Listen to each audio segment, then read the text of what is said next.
Class 11 তোমাদের পঞ্চম অধ্যায় থেকে সংবিধানের প্রণয়ন ও দর্শন এই অধ্যায়টি আলোচনা চলছে। সেই অধ্যায়টি আলোচনা করতে গিয়ে আমরা প্রথম পাঠের আলোচনা করেছি। সেই প্রথম পাঠ আলোচনা হওয়ার পরে আমরা দ্বিতীয় পাঠের জন্য আলোচনা শুরু করব। তাহলে এই পাঠে কি কি বিষয় থাকছে তোমাদের জন্য? এই পাঠে থাকছে তোমাদের জন্য গণপরিষদের গঠন, মানে গণপরিষদের গঠন কিভাবে হয়েছিল, এবং সংবিধান রচনা করার জন্য যে গণপরিষদ গঠন হয়েছিল সেখানে যতগুলো অধিবেশন হয়েছিল, মানে 1946 সাল থেকে 1950 সাল পর্যন্ত যতগুলো অধিবেশন হয়েছিল সেই বিষয়গুলো নিয়ে আলোচনা। তাহলে আমাদের প্রথমে দেখতে হবে গণপরিষদ গঠন করার জন্য কি কি প্রক্রিয়া গ্রহণ করা হয়েছিল। গণপরিষদ গঠন করার জন্য সারা ভারতবর্ষকে দুটি ভাগে ভাগ করা হয়েছিল। একটা ছিল দেশীয় রাজ্য, আর একটা ছিল ব্রিটিশ শাসিত রাজ্য। এই ব্রিটিশ শাসিত রাজ্য এবং দেশীয় রাজ্যের মধ্য থেকে কতজন সদস্য গণপরিষদে আসবে, এটা দেশভাগের আগে এবং দেশভাগের পরে দেশীয় রাজ্য থেকে এবং ব্রিটিশ শাসিত রাজ্য থেকে কতজন হলো, এই সমস্ত বিষয়গুলো আমরা আলোচনা করব। এর সঙ্গে প্রথম অধিবেশন, দ্বিতীয় অধিবেশন, এই যে অধিবেশনগুলো হয়েছিল এই অধিবেশনে কি কি ঘটনা ঘটেছিল এই বিষয়গুলো কিন্তু আলোচনা করা হবে।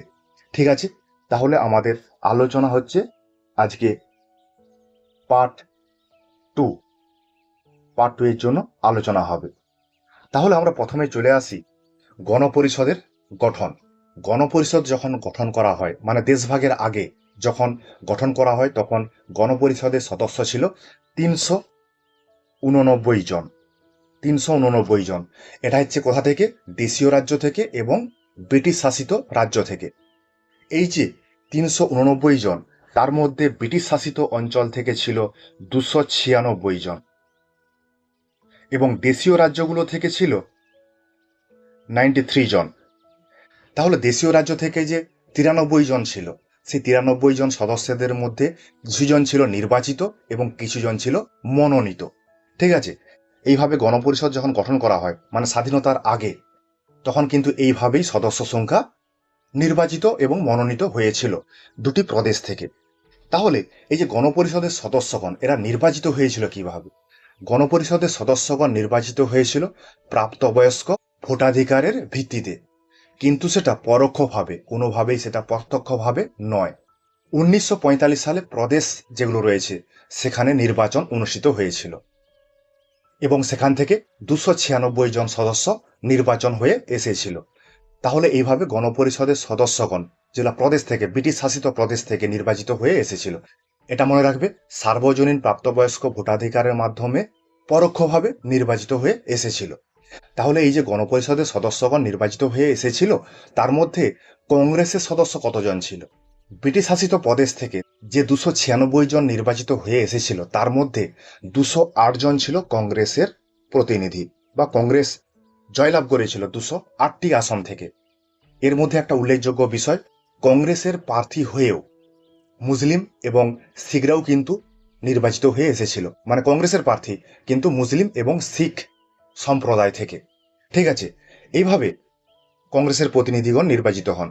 তাহলে কংগ্রেসের প্রতিনিধিগণ যখন নির্বাচিত হচ্ছে, তাহলে অকংগ্রেসি প্রতিনিধিরাও নির্বাচিত হচ্ছে।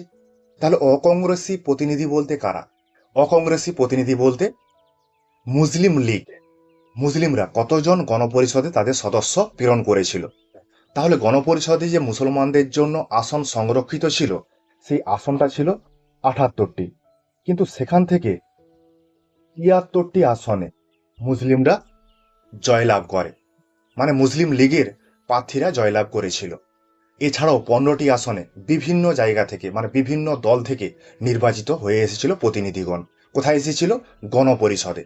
ঠিক আছে, এইভাবে কংগ্রেস এবং অকংগ্রেসি প্রতিনিধিগণ গণপরিষদে এসেছিলেন। এরপর আমরা চলে আসি দেশভাগের পর। দেশভাগের পর দেশভাগের পর কি হয়েছিল? দেশভাগের পর ভারতবর্ষ দুটো খণ্ডে বিভক্ত হয়ে যায়। একটা হয়ে যায় পাকিস্তান, আর একটা হয় ভারত। পাকিস্তান আবার দুটি ভাগে ভাগ হয়ে যায়, পূর্ব পাকিস্তান এবং পশ্চিম পাকিস্তান। যেহেতু ভারত দুটি খণ্ডে বিভক্ত হয়ে যায়, তাহলে ভারতের গণপরিষদের সদস্য সংখ্যা কিন্তু অনেকটাই কমে যাবে। যখন 1947 সালের 3রা জুন মাউন্টব্যাটেন পরিকল্পনা গ্রহণ করেন দেশভাগের মধ্য দিয়েই গণপরিষদ গঠন করা হবে, তখন গণপরিষদের সদস্য সংখ্যা কমে যায়। গণপরিষদের সদস্য সংখ্যা কমে দাঁড়ায় কত? 229। তাহলে এটাই ছিল ব্রিটিশ শাসিত যে অঞ্চল ছিল সেই অঞ্চলের প্রতিনিধি 229 দাঁড়ায়। কিন্তু দেশীয় রাজ্য যেটা ছিল সেই দেশীয় রাজ্যের সদস্যগণ কতয় দাঁড়ায়? 93 জন ছিল, সেখান থেকে হয়ে দাঁড়ালো কত? 70 জনে। তাহলে এটা গেল দেশীয় রাজ্য, আর এটা গেল ব্রিটিশ শাসিত রাজ্য থেকে। মনে রাখবে এটা দেশ ভাগের পরের হিসাব কিন্তু। তাহলে মুসলিম লীগ, ভারতবর্ষে তো অনেক মুসলিম রয়েছে, তাহলে সেই মুসলিম লীগ তাদের সদস্য সংখ্যা কত দাঁড়িয়েছিল? মুসলিম লীগের যেহেতু সদস্য সংখ্যা ছিল দেশভাগের পূর্বে 78 জন, কিন্তু দেশভাগের পরে কত হয়ে দাঁড়ায়? দেশভাগের পরে দাঁড়ায় তোমার 28 জনে। তাহলে এইভাবে টোটাল যদি আমরা হিসাব করি, তাহলে গণপরিষদ যখন গঠন হয়েছিল দেশভাগের পূর্বে তখন ছিল 389 জন, দেশভাগের পরে সেটা হয়ে দাঁড়ায় 299 জনে। তাহলে দেশভাগের পর কংগ্রেস সদস্য সংখ্যা কত দাঁড়ায়? যেটা কংগ্রেস সদস্য সংখ্যা ছিল দেশভাগের আগে 208 জন, সেটা হয়ে দাঁড়ায় কত? 192 জনে। তাহলে এর মধ্যে মুসলিমও আছে, শিখ আছে, বিভিন্ন সম্প্রদায়ের লোক রয়েছে। তাহলে বিষয়টা ভালো করে বোঝা গেল। বিষয়টা কিন্তু ডিটেলসে যেটা বললাম সেটা তোমরা খাতাতে পরপর টুকে নেবে, দিলে কিন্তু হিসাবটা ভালোভাবে বুঝতে পারবে। এখান থেকে পরীক্ষাতে কোশ্চেন আসে, কোশ্চেন হয়, সেই জন্যই ভালো করে হিসাবটা দিয়ে দিলাম। ঠিক আছে, এইভাবে তোমরা গণপরিষদের গঠন যেটা সেটা দেখবে, পড়বে, ভালো করে বোঝার চেষ্টা করবে। তাহলে গণপরিষদে কংগ্রেস সদস্য সংখ্যা তো ছিল, তারা সবাই কি পুরুষ না কিছু মহিলা ছিল? এই যে গণপরিষদে যারা প্রার্থী হয়েছিলেন তাদের মধ্যে উল্লেখযোগ্য কিছু ব্যক্তিত্ব ছিলেন। তার মধ্যে যেমন ছিলেন সর্দার বল্লভভাই প্যাটেল, পণ্ডিত জওহরলাল নেহেরু, ডক্টর বি.আর. আম্বেদকর, মৌলানা আবুল কালাম আজাদ, তেজ বাহাদুর সফরু প্রমুখ প্রমুখ ব্যক্তিত্বগণ এই গণপরিষদের সদস্য ছিলেন। এরা ছাড়াও যে সমস্ত মহিলা সদস্যগণ ছিলেন তাদের মধ্যে উল্লেখযোগ্য দুর্গাবাই দেশমুখ, অমৃতা কাউর, লীলা রায়, সুচিতা কৃপালনী, সরোজিনী নাইডু, এইভাবে 15 জন মহিলা সদস্য ছিলেন গণপরিষদে। ঠিক আছে, এইভাবে আমরা গণপরিষদের বিষয়টা আলোচনা করলাম। এরপরে আমরা চলে আসি গণপরিষদ যেটা হয়েছিল, তৈরি হয়েছিল কিসের জন্য তৈরি হয়েছিল? সংবিধান রচনা করার জন্য। সেই সংবিধান কিভাবে রচনা করা হবে সেই জন্য কিন্তু অধিবেশন হয়েছিল। সেই অধিবেশনগুলোতে আমরা চলে আসি। আমরা একটা একটা করে অধিবেশন আলোচনা করব। সেই অধিবেশনে কি কি ঘটনা ঘটেছিল সেই বিষয়গুলো কিন্তু আমরা তুলে ধরব। ঠিক আছে, তাহলে ক্যাবিনেট মিশনের পরিকল্পনা অনুযায়ী সংবিধান রচনা করার উদ্দেশ্যে গণপরিষদ গঠন করার পরেও জাতীয় কংগ্রেস এবং মুসলিম লীগের সদস্যদের মধ্যে বিভিন্ন বিষয়ে মতপার্থক্য থাকার জন্য তারা কোনোভাবেই একমতে উপস্থিত হতে পারেনি। মানে কোনোভাবেই এই দুটি রাজনৈতিক দলের মধ্যে সমন্বয় সাধন করা কিন্তু সম্ভব হয়নি। তাহলে যেহেতু সমন্বয় সাধন করা সম্ভব হয়নি, তাহলে দুটো দলকে নিয়ে একত্রে কাজ করা কিন্তু কোনোভাবেই সম্ভব নয়। সেই জন্য ভাইসরয় ওয়েভেল 1946 সালের 20 নভেম্বর ঘোষণা করেন 9 ডিসেম্বর থেকে গণপরিষদের অধিবেশন শুরু হবে। তবে এই গণপরিষদে যারা অংশগ্রহণ করতে ইচ্ছুক তারা অংশগ্রহণ করতে পারে, কিন্তু যারা গণপরিষদে অংশগ্রহণ করতে অনিচ্ছুক, মানে ইচ্ছা নেই যাদের, তাদের উপর কোনোভাবেই এই গণপরিষদ চাপিয়ে দেওয়া যাবে না। এইভাবে গণপরিষদের প্রথম অধিবেশন শুরু হয়। তাহলে প্রথম অধিবেশন শুরু হয়েছিল 1946 সালের 9 ডিসেম্বর দিল্লির কনস্টিটিউশন হলে, ঠিক বেলা 11টার সময়। এই অধিবেশনে গণপরিষদের যে 389 জন সদস্য ছিল তার মধ্যে 207 জন সদস্য উপস্থিত ছিলেন। তবে মুসলিম লীগ এই অধিবেশন বয়কট করে। কারণ কেন? কারণটা হচ্ছে তারা পাকিস্তান গঠনের দাবিতে অনড় ছিল, তারা আলাদা পাকিস্তান রাষ্ট্র চায়। এই যে অধিবেশন শুরু হয়েছিল, এই অধিবেশনের একজন সভাপতি দরকার। সেইরূপ গণপরিষদের অস্থায়ী একজন সভাপতি নির্বাচন করা হয়, তিনি হলেন সচিদানন্দ সিংহ। এটা কিন্তু মনে রাখবে, গণপরিষদের প্রথম অস্থায়ী সভাপতি কে? গণপরিষদের অস্থায়ী সভাপতি হচ্ছেন সচিদানন্দ সিংহ। ঠিক এর দুদিন পরে 11 ডিসেম্বর গণপরিষদের স্থায়ী সভাপতি নির্বাচন করা হয়। এই গণপরিষদের স্থায়ী সভাপতি নির্বাচন হন ডক্টর রাজেন্দ্র প্রসাদ। এই অধিবেশন চলাকালীন অধিবেশনের চতুর্থ দিনে জওহরলাল নেহেরু কর্তৃক একটি একটা গুরুত্বপূর্ণ প্রস্তাব আসে, মানে 13ই ডিসেম্বর। সেই প্রস্তাবটা কি? সেই প্রস্তাবটা হচ্ছে উদ্দেশ্য সমূহ সংক্রান্ত প্রস্তাব। এই প্রস্তাবটি 13ই ডিসেম্বর উত্থাপন করা হয়। এই প্রস্তাবের মধ্য দিয়ে ভারতকে স্বাধীন সার্বভৌম গণতান্ত্রিক সাধারণতন্ত্র রাষ্ট্র হিসাবে ঘোষণা করা হয়। এইভাবে প্রথম অধিবেশন কতদিন পর্যন্ত চলেছিল? প্রথম অধিবেশন শুরু হয়েছিল 1946 সালের 9ই ডিসেম্বর। সেই 9ই ডিসেম্বর থেকে 23শে ডিসেম্বর পর্যন্ত এই অধিবেশন চলেছিল। এরপরে আমরা চলে আসি দ্বিতীয় অধিবেশনে। গণপরিষদের দ্বিতীয় অধিবেশন শুরু হয়েছিল 1947 সালের 20শে জানুয়ারি। এই অধিবেশন চলতে থাকে 25শে জানুয়ারি পর্যন্ত।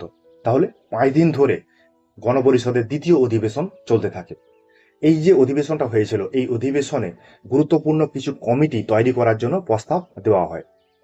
সেই কমিটিগুলো কি কি? কার্যনির্বাহী কমিটি, কেন্দ্রীয় ক্ষমতা সংক্রান্ত কমিটি, মৌলিক অধিকার সংক্রান্ত পরামর্শদাতা কমিটি, সংখ্যালঘু সম্পর্কিত উপদেষ্টা কমিটি এবং উপজাতি অঞ্চল সংক্রান্ত কমিটি। তাহলে এই অধিবেশনে এতগুলো কমিটি গঠন করা হয়। এখানে একটা উল্লেখযোগ্য বিষয়, প্রথম যে অধিবেশন হয়েছিল সেখানে জওহরলাল নেহরু একটা প্রস্তাব দিয়েছিলেন। সেই প্রস্তাবটি এই দ্বিতীয় অধিবেশনে সর্বসম্মতিক্রমে গ্রহণ করা হয়। সেই প্রস্তাবটা কি ছিল মনে আছে তো? উদ্দেশ্য সমূহ সংক্রান্ত প্রস্তাব। যে প্রস্তাবটা জওহরলাল নেহরু দিয়েছিলেন প্রথম অধিবেশনে, সেটা দ্বিতীয় অধিবেশনে সেটা পাস করা হয়। মানে দীর্ঘ আলোচনা করা হয়, দীর্ঘ আলোচনা করার পরে সেই প্রস্তাবটিকে পাস করা হয়। তাহলে দেখো, গণপরিষদের প্রথম যে অধিবেশনটা হয়েছিল সেই অধিবেশনে সভাপতি নির্বাচন করা হয়েছিল।